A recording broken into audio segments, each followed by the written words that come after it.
एक गांव में मीरा नाम की एक अनाथ बच्ची रहा करती थी। वह अकेली ही रहा करती थी। मैं अकेली तो रहती हूँ, यहाँ रह के क्या करूँगी। कहीं दूर चली जाती हूँ इस गांव से, जो माता पिता की याद ना आए। मीरा अपने माता पिता की याद को भुलाने के लिए उस गांव से कहीं दूर जाने के लिए सोचती है और वह जाने लगती है। मीरा ऐसे जाते जाते एक जंगल में पहुंच जाती है। उस जंगल में एक नागिन रहती थी। वह बहुत ही अच्छी नागिन थी। मीरा जंगल में अकेले डर जाती है और नागिन को देख उसकी ओर जाने लगती है। उसे यह नहीं पता कि वह एक नागिन है। आप कौन हो और यहाँ क्या कर रही हैं? मैं एक नागिन हूँ बेटी, और मैं यहीं पे ही रहती हूँ। तुम इस जंगल में क्या कर रही हो? मेरा इस दुनिया में कोई नहीं है, इसलिए मैं अपने गांव से दूर कहीं चली जाना चाहती हूँ, जिससे मेरे माता पिता की याद मुझे ना सताए। इस दुनिया में मेरा भी कोई नहीं है बेटी, तुम मेरे साथ रह सकती हो। मैं भी अकेली रहती हूँ, मेरा भी अकेलापन दूर हो जाएगा। सच में मैं आपके साथ रह सकती हूँ। ऐसे में मैं आपको माँ कह के पुकार सकती हूँ। क्यों नहीं बेटा, तुम मुझे पुकार सकती हो, मुझे तो अच्छा लगेगा। मीरा नागिन को अपना माँ बोलकर बहुत ही ज़्यादा खुश हो जाती है और वह झूमने लगती है। मीरा और नागिन दोनों माँ बेटी के जैसे रहने लगी। दोनों बहुत ही खुश से उस जंगल में रहने लगे थे।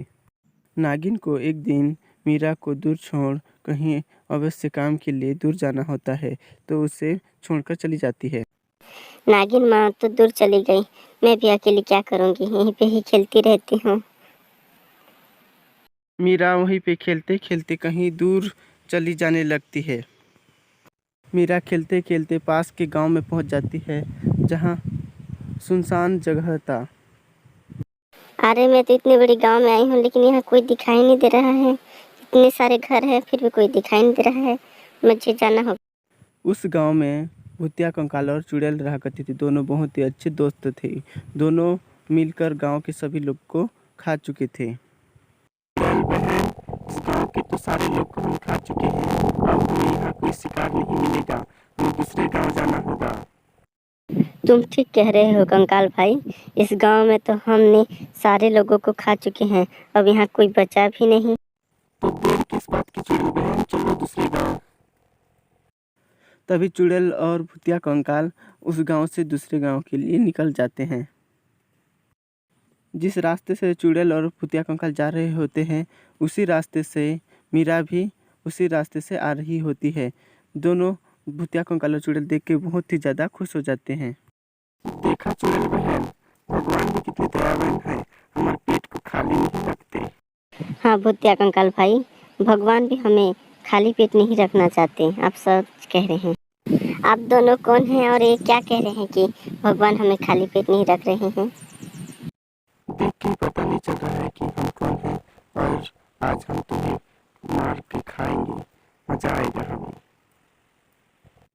मुझे मत मारिए, मेरी नागिन माँ को पता चलेगा तो तुम लोगों को छोड़ेंगे नहीं और तुम्हें मार दे लेगी। कौन तुम्हारी नागिन माँ? और हम तुम्हारी नागिन माँ से डरते हैं क्या? छोड़ दो, नहीं तो मैं अपनी नागिन माँ को बता दूंगी। उसके पास बहुत शक्ति है, तुम्हें पल भर में मार डालेगी। हमें मारेगी तुम्हारी नागिन माँ, हम उसे मार देंगे। कंकाल भाई ये बच्ची है, ऐसे कुछ भी बोल रही है, इसे हम खा लेते हैं जल्दी। तभी भूतिया कंकाल और चुड़ैल मीरा को वार करते हैं और मीरा मर जाती है। मीरा को मरा देख दोनों बहुत ही ज़्यादा खुश हो जाते हैं और उसे खाने लगते हैं। दोनों बैठकर आराम से मीरा को खाने लगते हैं।